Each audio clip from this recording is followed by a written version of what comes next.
আমি আগের ভিডিওতে বলেছিলাম যে যারা এবছর মাধ্যমিক পরীক্ষা দিলে এবং 11-এ ভর্তি হবে তাদের জন্য কিন্তু এই সেমিস্টারটা চালু হচ্ছে। এই নোটিফিকেশানটা 2 থেকে 3 দিন আগে দিয়েছে, তাই বাজারে কোনো প্রকাশনীর বই নেই। একটা নির্ভুল বই বার করতে গেলে কমপক্ষে 8 থেকে 10 মাস সময় লাগে, কিন্তু তোমরা আর মাত্র 2 মাসের মধ্যে 11-এ ভর্তি হবে।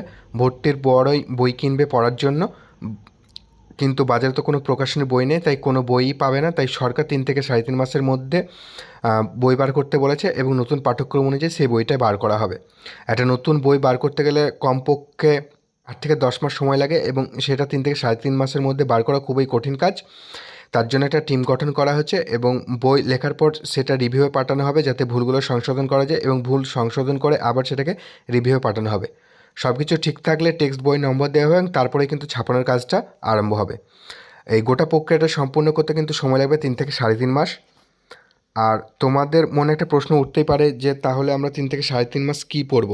দেখো, ভয় করার কোনো কারণ নেই। সেমিস্টার চালু হচ্ছে বলে যে হিউজ একটা চ্যাপ্টার বা সিলেবাস পরিবর্তন হবে তার কোনো মানে নেই।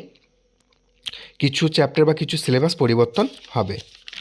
যেহেতু বছরে 6 মাস অন্তর এক্সাম হবে, তাই কিছু চ্যাপ্টার ফার্স্ট সেমিস্টার এবং কিছু চ্যাপ্টার সেকেন্ড সেমিস্টারে থাকবে। আগের বছরে 11-এর বইগুলোই ফার্স্ট অ্যান্ড সেকেন্ড সেমিস্টারে থাকবে, খুব একটা পরিবর্তন হবে না।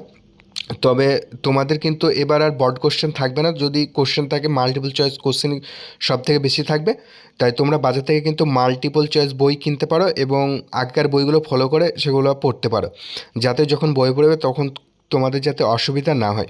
চয়েস কোশ্চেন ব্যাংক বই কেন এবং আগেকার বইগুলোকে ফলো করো এবং এখন থেকে পড়তে থাকো, যাতে পরবর্তীতে তোমাদের কোনো অসুবিধা না হয়।